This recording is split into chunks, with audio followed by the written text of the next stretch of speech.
So this is part two. I was just talking about Rocky Marciano and Floyd Mayweather and the difference between 49-0 and 50-0. And for those who don't know, go back. Respect the Game, The Sweet Science, episode 1. Marciano and Mayweather.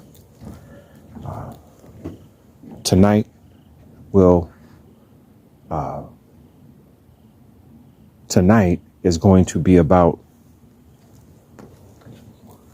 the rest of the series. The rest of the series,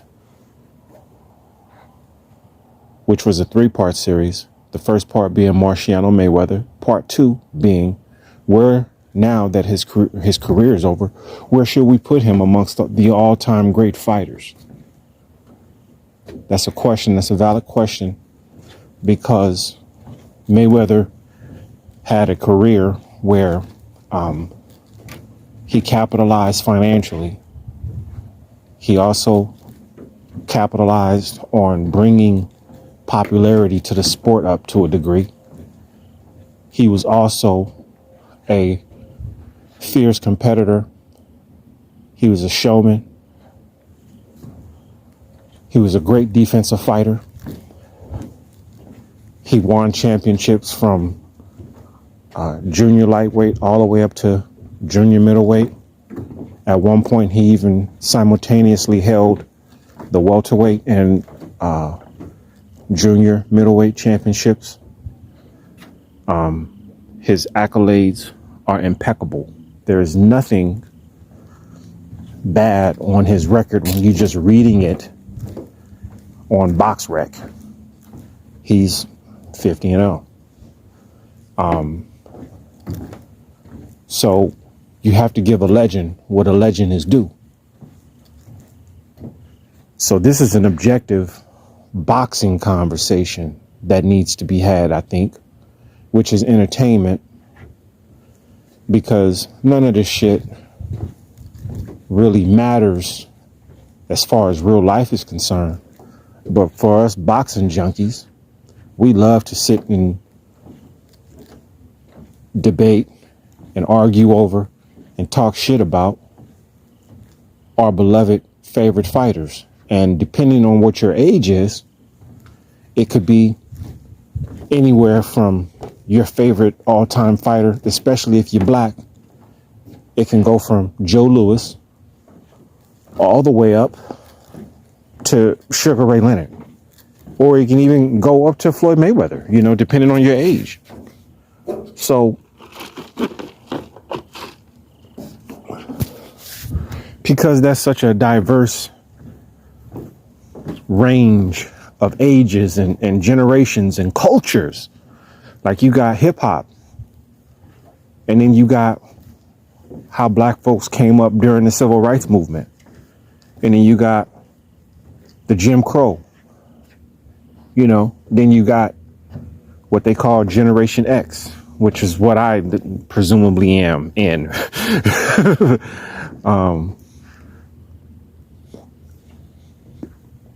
You got a lot of different races and backgrounds and religions. Like, all that shit is in boxing. But right now in the forefront is hip hop. And I don't know how long boxing and hip hop will be married together. I believe it will always be married together in some form or another.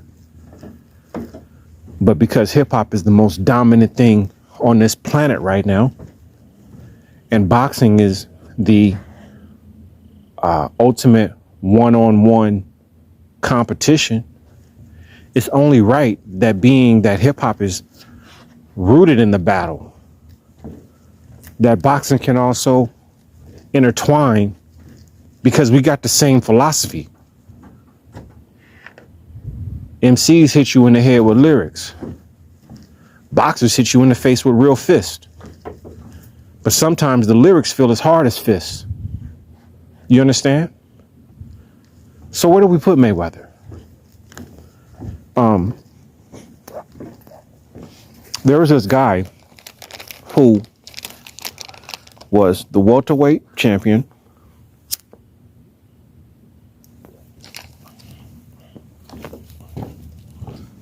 the lightweight champion, and the featherweight champion. Not just in the same career, not just in different particular times. Like a person can move up and win the featherweight championship, and then they move up and win the lightweight and then the welterweight, you know, similar to what Manny Pacquiao has technically done in his own right. Like he really did it. But not only did he do all that, he did it all while at the same time. So he was the welterweight and the lightweight and the featherweight champion all at the same time. Okay. I'm talking about Henry Armstrong. Hank. This dude is, he was a savage.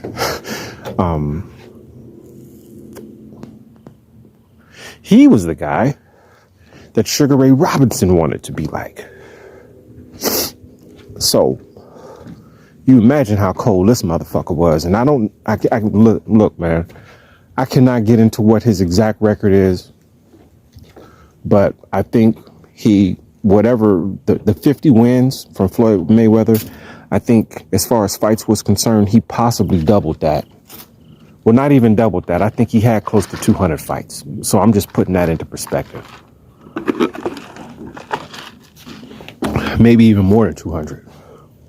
I'm not sure. But back during that time when they were fighting like that, it wasn't nothing for fighters to probably be in the ring, you know, at least bi-weekly. You understand? So it's just a different thing. But the weight is still the same. You know what I'm saying? The featherweight goes from roughly 122 to 127 if I'm reading it correctly. And the welterweight division ends at 147. So this is possibly 25 pounds that this person had to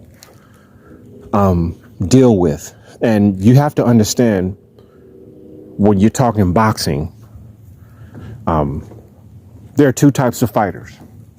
They're fighters who are always in shape. And wherever their natural weight is, that's where they're going to be the night of the fight. They're always going to be, say, for instance, Floyd Mayweather. Floyd Mayweather is not necessarily a natural welterweight. He's a small fighter. He came up from super featherweight.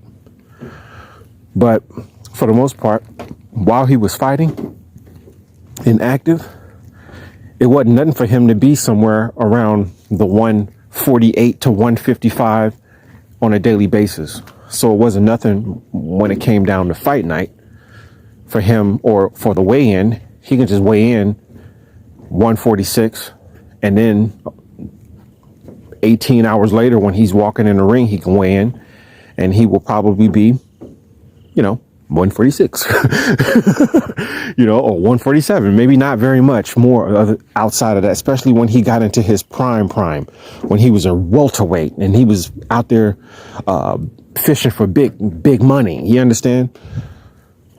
So Mayweather, he was there. So it is fair to compare the two, because Floyd was also a sensational lightweight champion. From junior lightweight to lightweight, he's definitely an all-time great. He's so great that he only has 50 fights, and I can compare him to somebody like Henry Armstrong. Because if we're just looking at numbers, it's not even fair. Why are we talking about Floyd Mayweather? Why is he even in this discussion of where we put him on an all-time level if all we do is just look at numbers? Because all we doing is looking at pay-per-view and the 50 fights he's got, when Ray Robinson had 170 some wins. You know what I'm saying? I'm not talking about the losses, which I think, if you look at him today, if he had like somewhere between 15 and 20 losses, you'd be like, well, it's 15 to 20 losses. That's just a horrible career. But goddamn, he had 179 wins, and more than 100 knockouts. So, you have to be realistic at this whole thing. And there was one time when I think he did have a 40 some fight, damn near 50 fight win streak after a loss. You know what I'm saying? And he was already 30 some fights in when he got the loss. So he's probably sitting at some type of weird record of 70 something and one. You know what I'm saying? This is when Ray Robinson was at his best as a welterweight. They say that there's no fighter in the history of the game who was greater than Ray Robinson at 147. And that's something that we can debate at a later date as well.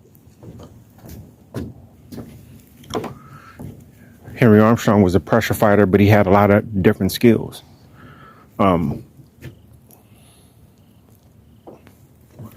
Willie Pep.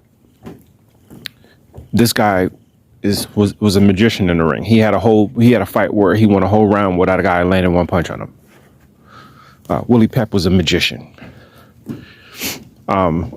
You can't say that Floyd is the greatest defensive fighter that ever lived unless you at least go find some tape of Willie Pep and see what that was about. You know what I'm saying?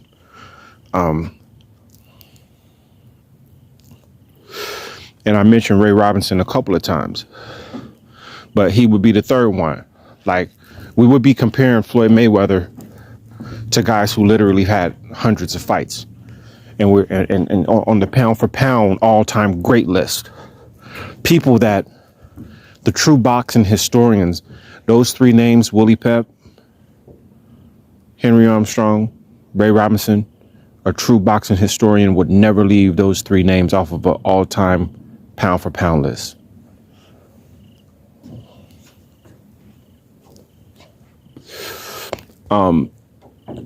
So then, you know, those are like the old school fighters.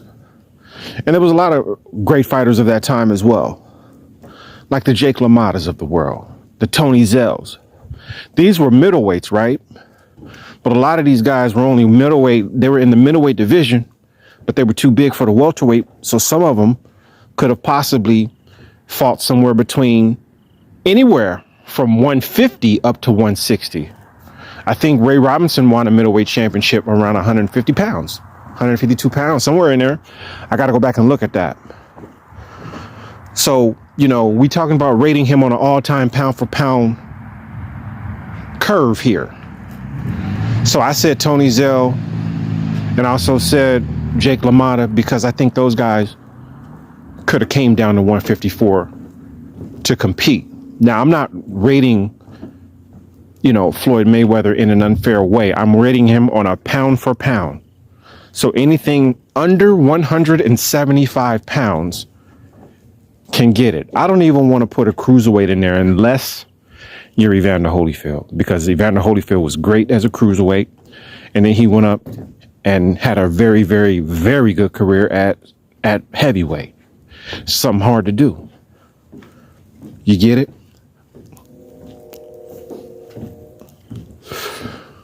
Be that as it may, you want to jump up a few generations and you have guys like Wilfred Benitez, who is also looked at and regarded as one of the all-time great defensive fighters. Okay. Now, he fought when it came to the big three in his weight class, Duran, Hearns, and Leonard. He beat Benitez. Benitez beat Duran.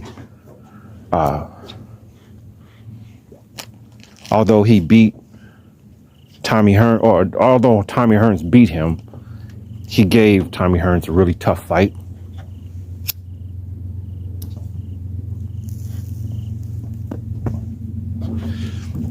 And he lost to Ray Leonard, okay? But that's still a respectable career because he was the youngest fighter to ever win a championship in any weight class, okay? 17 years old, he was a world champion. Before he was able to graduate from high school, he was a world boxing champion. He come from Puerto Rico. They breed those motherfuckers different down there.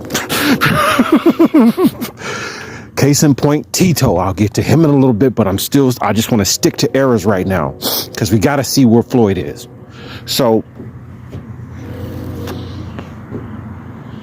if I'm looking correctly back then, there was another fighter from Mexico,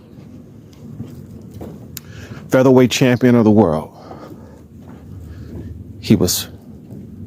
I thought he was undefeated, but I think when I looked at his record, he was 43-1-1. And at the time he died, he was only 23 years old. So you have to understand how incredible a 23-year-old could be with 44 wins, and he was 23. So had he not got into that car crash and was able to have a whole career, this guy was actually Canelo before Canelo. You understand what I'm saying? That's how great this guy was. So Salvador Sanchez. And then if you're talking Salvador Sanchez, you got to talk about Azuma Nelson. And then when you're talking about Azuma Nelson, you got to also talk about Juan Laporte. No, it's somebody else. The name will come to me at some point. I hope it comes to me before I do this, before I finish this, but I can't just dwell on that. But he had a great fight with Salvador Sanchez.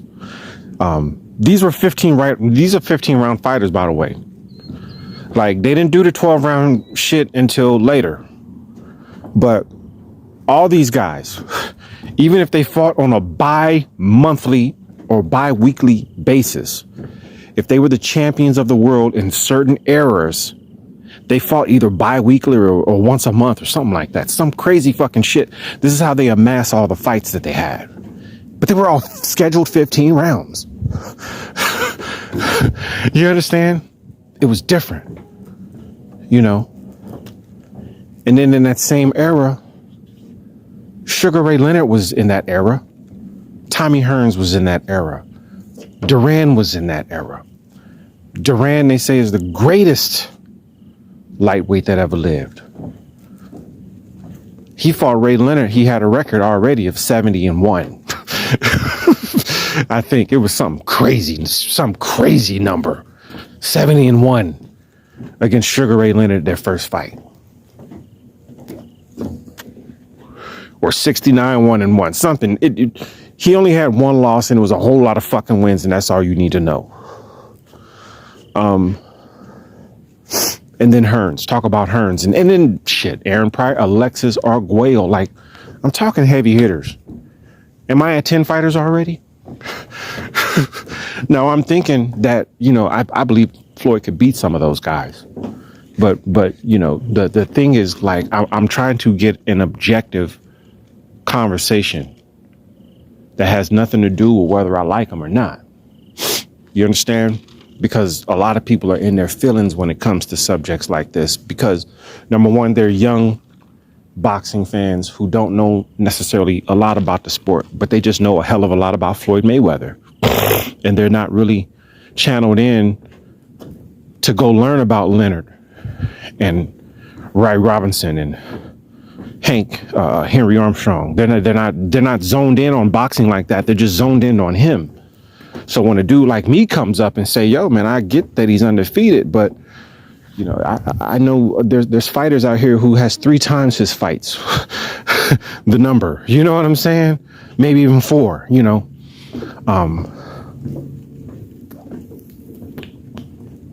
Did I say Aaron Pryor and Alexis Arguello? You know what I'm saying? That was clumped up in there, and I'm just looking at the big names, okay?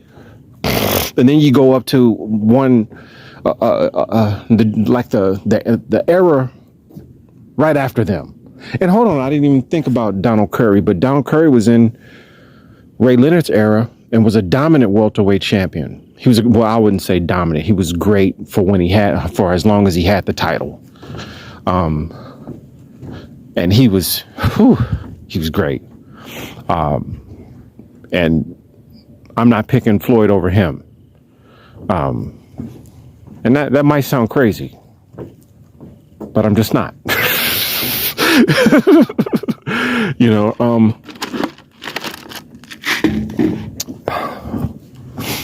Because that's the first time I thought about, not definitively, because I had been going back and forth on Donald Curry and Floyd Mayweather for quite some time, at least a couple months. I've been going back on, and then I even went so far to go back and look at some Donald Curry fights from back in the day when he was the champion, when he was really great. And I said, okay, could Floyd beat that guy? And I said, maybe he could, maybe he couldn't. I don't know. I could see Floyd winning, but then I can also see Donald Curry winning. And then, like I said, comparing a 15-round fighter to a 12-round fighter, it's different.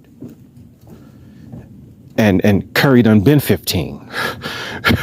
You know what I'm saying? But then we just skip up another era and then we get the Chavez. Not only do we get the Chavez, we get, Camacho, Edwin Rosario, Livingston Bramble. These are just people at the lightweight division. These are monsters that Floyd would have to go through. These are all just and regular random killers. They kill everything. And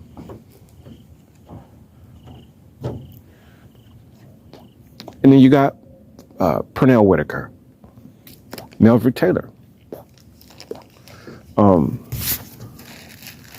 Throw Buddy McGirt in there while you're at it. I mean, I think he clearly beat McGirt, but I'm just saying, just put him in there too. I mean, because it's fair. It's fair.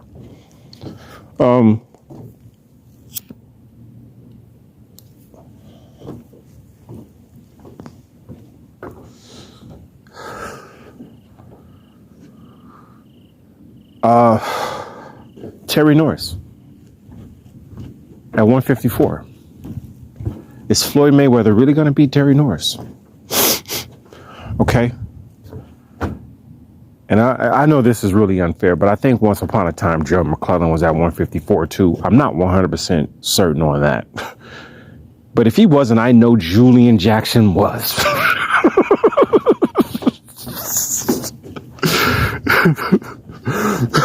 You know what I'm saying?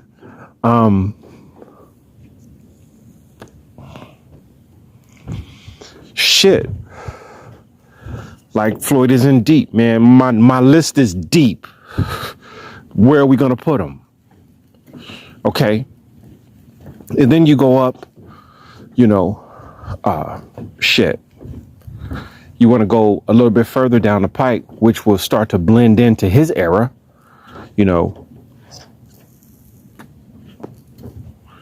Shea Mosley.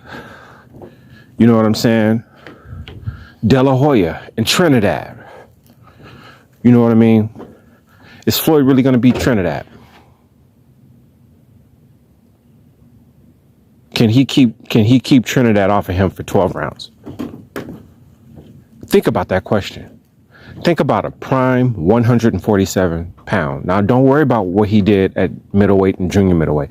I'm talking about the dude that had 20 title defenses. I'm talking about this guy. Floyd ain't never had 20 title defenses in one weight class. Yes, he has a winning streak from the fact that he won the championship at junior featherweight and went all the way up to 154 and never lost. That is extremely impressive. And I think that's somewhere 25, 28 fight streak altogether. He was probably not, I think it was even longer than that. Because I think he had fought Gennaro Hernandez when he didn't have a high number of fights, but he was so great that they had to put him in there with him anyway. You know what I'm saying? That's how great he was. I'm talking about Floyd fucking Mayweather here. You know what I'm saying? So,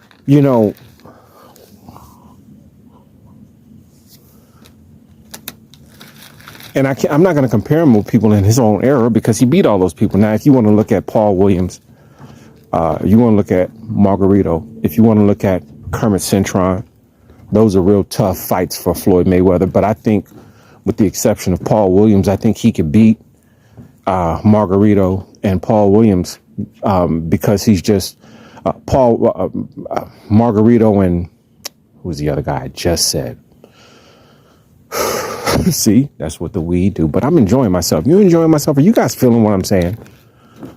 You know what I'm saying? Like, am I talking sense here? So yeah, Kermit Cintron, And Margarito, I think Floyd would beat those guys. As far as Paul Williams, I don't know if he has a punch big enough to keep Paul Williams away for 12 rounds, because Paul Williams is a high volume puncher. This guy can throw 100 punches in a round in his sleep. You know what I'm saying? I just don't know what Floyd would do with that. And plus the fact that Paul Williams is a tall guy and rangy guy. And if he ever in the point of the fight somehow start getting counterpunched a little bit too much, I think he does have the skill just to sit behind the jab. And I think he was left-handed, if I'm not mistaken, but he can sit behind the straight jab, the right hand, and come back and be just a beautiful 1-2 puncher if he really wanted to. I really believe he could be that.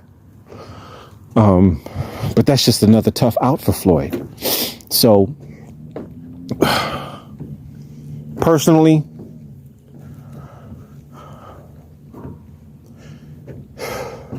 and see, when we also talk about pound for pound, you know, I was talking about Floyd being put unfairly against a middleweight. But we are talking pound for pound. Okay. And as a middleweight, Ray Robinson is, you know, recognized as the greatest on a pound for pound list. You know what I'm saying? Most people would say he's number one.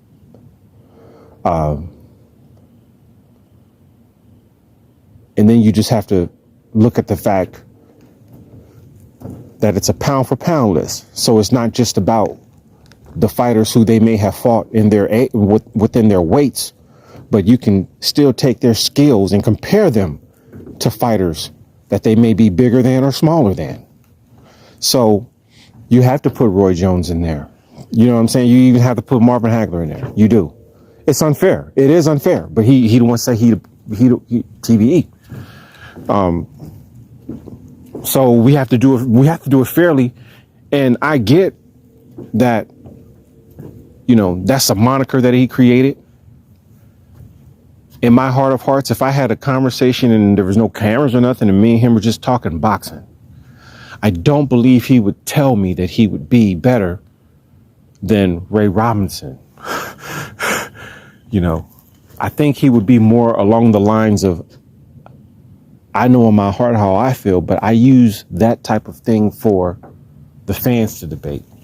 Just like a lot of people think that Kobe Bryant is better than Jordan. But Kobe would never say I'm better than Jordan. He would say that's something that's for the people to say. You know what I'm saying? But when you look at Michael Jordan, who acknowledges him as the closest thing to him, not just in playing style, but just in the fact that the motherfucker's a winner. He's a fucking killer just like me. And killers recognize killers. You know? Fuck, lose Shaq and fuck it, go ahead, get 2 more rings. You know what I'm saying? Like fuck it, what is it? You know, it's the Black Mamba. What are we talking about here? You know? But getting back on track, how could we, just for fair, objective discussion, man. And the next episode is going to be about respect. And that's just what it's going to be titled. Just plain old respect. And where I see the game at right now, and the fact that there's a lot of shit going on that I don't like. And, you know, next week, we definitely is going to delve into that. And from this point further, motherfucker, be free to be you. You know what I'm saying? I don't know if we got more than one life, but just in case we do, God damn it, live that bitch to the fullest and be you. You understand? Don't let a motherfucker out here tell you that you can't be you, because this is what it's about. This is boxing. This is hip hop. This is culture. This is generation. This is respect. This is love. This is the motherfucking sweet science. You understand what I'm saying? So on that note, peace and love, folks.